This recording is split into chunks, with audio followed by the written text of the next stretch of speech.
When you think about Michael Jackson, so many images probably come to mind, right? The moonwalk, those incredible music videos, the controversies too, unfortunately. But today, we're diving into a side of him that doesn't always get the attention it deserves. His really extensive humanitarian work. Yeah, you're absolutely right. It's easy to get caught up in the headlines and forget about the incredible impact he had on so many lives. For this deep dive, we're going through a transcript of a YouTube documentary you found. And wow, it's packed with details about his charitable activities from his early years all the way through his later life. And it's not just like dry facts and figures. We're talking personal stories, news reports from back in the day, even official recognitions like, that Guinness World Record he holds. So I'm really curious to see how this commitment to helping others developed over time. Me too. And I think our listeners will be fascinated to learn about this side of Michael Jackson. So let's get started. Were you aware of just how much he did for others and how personal it often was? Honestly, I had some idea. But I think, like many people, I mostly knew about the big, splashy things. I'm eager to uncover what this transcript revealed. Well, one thing that really stood out to me is that even as a kid, way before the superstardom, there were already hints of his generosity. There's this story from the 70s when he was still pretty young, just starting to earn money with the Jackson 5. He'd use his allowance to buy candy and treats for all the kids in his neighborhood. Aw, that's sweet. Right. It's such a small gesture, but it shows you he was already thinking about sharing what he had with others. That's so true. And then, fast forward a few years to 1971, we see this really cool act of kindness at the Motown Christmas party. Oh yeah, the Jackson 5 dressed up as Santa Claus and handed out gifts to over 600 underprivileged children. Can you imagine? That's amazing. They were teenagers at that point, right? Yeah, Michael was only 13. And they tried to keep their identities a secret, but some of the kids were sharp enough to figure it out. It must have been such a magical experience for those kids. Totally. It speaks to, their genuine desire to spread joy, even amidst all the craziness of their rising fame. And this theme of personal connection really comes through in the 1973 story about Michael visiting Seattle Children's Hospital. He met a little girl, Leslie Robinette, who is dealing with aplastic anemia. Oh, wow. That's a serious condition. Yeah, she was going through chemo, radiation, the whole 9 yards. She had to spend 3 months in isolation, which is just heartbreaking to think about. But after Michael's visit, the transcript says her condition actually started to improve. Seriously. That's incredible. It makes you think about the power of hope, especially for a child going through something so difficult. Absolutely. And the story doesn't end there. 11 years later, Michael sent Leslie tickets to a Jackson's concert and invited her backstage. It's just, it's a beautiful example of how his kindness had a lasting impact. Sadly, she passed away in 2017, but that connection clearly meant a lot to her. It's these personal stories that really hit home. They show the human side of his giving beyond the big donation. Definitely. And speaking of big events, 1984 was a huge year, both personally and philanthropically for Michael. Obviously, there was the Pepsi commercial incident where he suffered those severe burns. Right, that was a major turning point. I mean, he could have sued Pepsi for a fortune, but instead, she settled out of court for $1.5 million and donated the entire sum to the burns unit at Brotman Medical Center. That's pretty remarkable. And he didn't stop there. He became a regular visitor at the hospital, spending time with the patients, offering comfort and support. And on top of that, he reportedly donated around $3 million to equip a new burns unit at Mount Sinai in New York. Talk about putting your money where your mouth is. He saw a need, and he stepped up in a big way. He also used his music to make a difference. Remember that public service campaign against drunk driving that used Beat It? Oh, yeah. Those hard-hitting ads, drinking and driving can kill a friendship. It was a pretty powerful message, especially coming from someone as popular as Michael Jackson. And he donated the song royalty-free. Pretty amazing. He truly wanted to make an impact. And President Reagan actually reinstated the Presidential Public Safety Commendation specifically for Michael to recognize his contribution. It shows you how seriously his efforts were taken. Absolutely. It's clear he understood the influence he had and wanted to use it for good.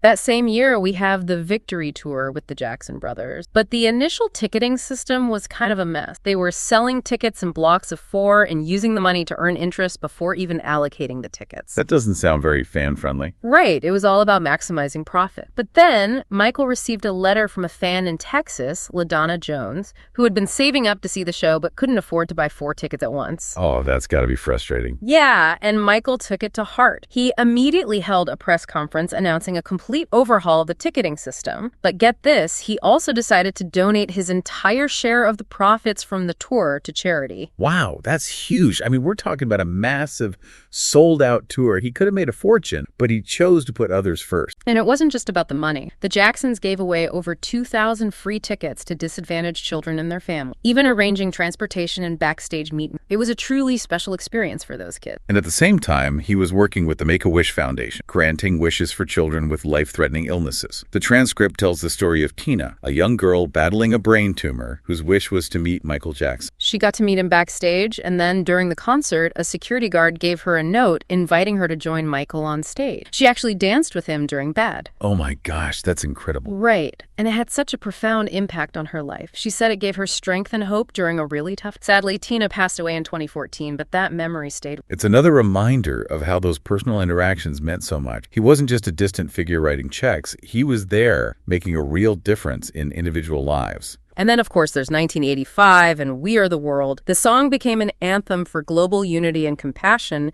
and Michael played a crucial role in making it happen. It was a historic moment in music and in philanthropy, bringing together 50 of the biggest stars of that era to record a song for African famine relief. It was just unprecedented. And the impact was huge.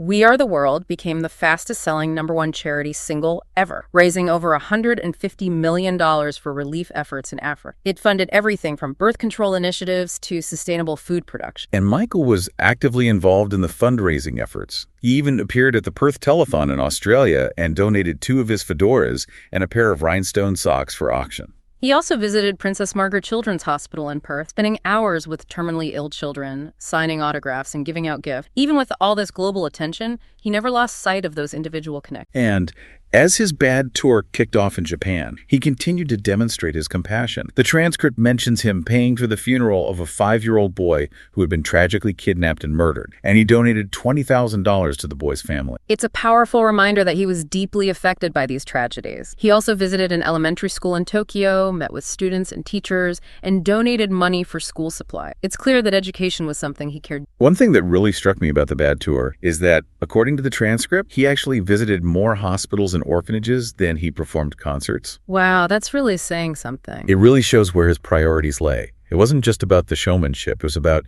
using his platform to make a difference. And he continued inviting terminally ill and underprivileged children to his concerts and backstage. The transcript mentions another story from Tiffany Rao, the Make-A-Wish volunteer we heard about earlier. This time, her wish was to dance with Michael, and he made it happen backstage in Chicago. That's so cool. He was so touched by her wish, and then, incredibly, she was invited on stage during Bad. She described the experience as life-changing, and it's clear it had a profound effect on him. These weren't just photo ops for him. They were genuine connections that brought joy and hope to these children's lives. Right before a concert in London, he had a meeting with Princess Diana and Prince Charles and presented them with a check for £450,000 for the Prince's Trust, which helps young people facing homelessness and mental health challenges. And just a few days later, he visited Great Ormond Street Hospital, spending hours with the patients and their families. It's clear that he was committed to making a difference wherever he went. In 1988, he donated $1.5 million to the UNCF, establishing the Michael Jackson UNCF Endowed Scholarship Fund, which is still active today,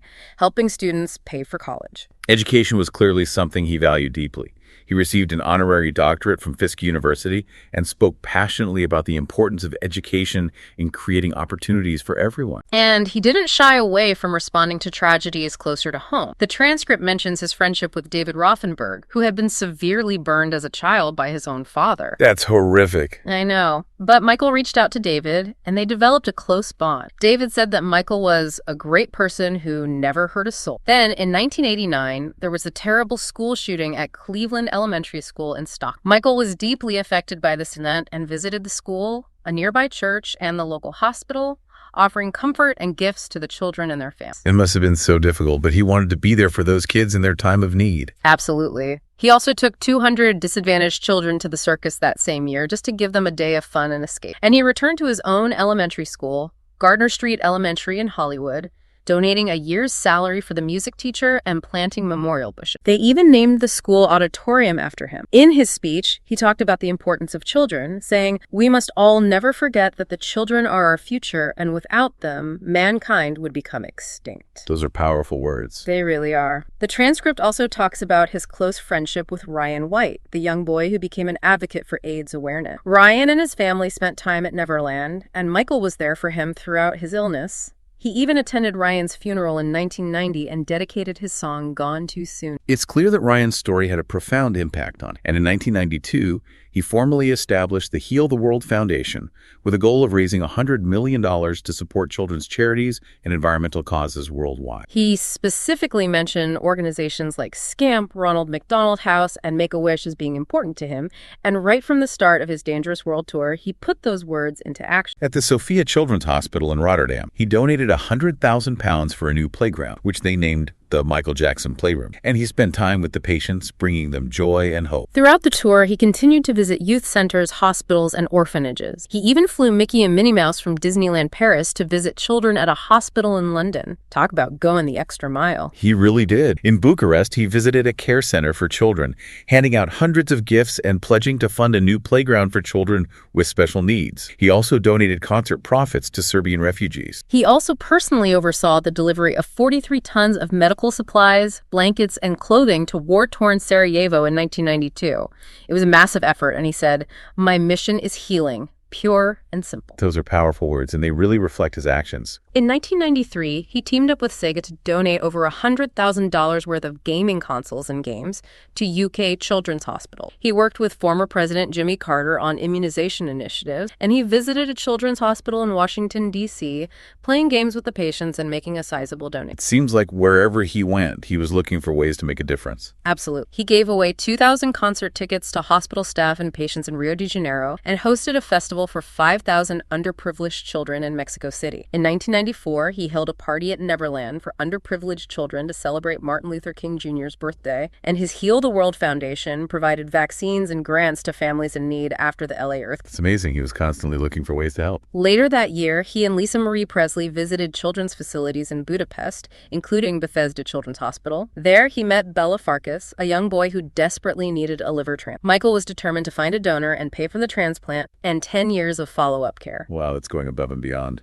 It really is. Thankfully, Bella is alive and well today, living a full life with his family. Michael and Lisa Marie also visited a children's hospital in Tennessee. Later that year, Michael attended the funeral of a 22-month-old boy who had tragically passed away. He was visibly emotional, donated a significant sum to the family, and dedicated his song Childhood to the boy's memory. It shows how deeply he felt for these children and their family. In 1995, he and Lisa Marie hosted the World Congress of Children's Seminar at Neverland, bringing together young people from around the world to discuss important issues and present solutions to the UN. It's inspiring to see him empowering young people to be agents of change. The following year, he attended the first sports festival Hope in Russia for orphans and disadvantaged children. And during his history tour in 1996, he visited hospitals in 8 different countries in September alone. He was on a mission. He really was. He revisited Bela Farkas in Budapest, donated $1 million to an orphanage in Bucharest, toured hospitals with the First Lady of Poland in Warsaw, and funded a special room for parents at a hospital in the Netherlands. He was making a global impact. He also visited an orphanage in Taiwan, made donations to hospitals in Malaysia, India, and Thailand,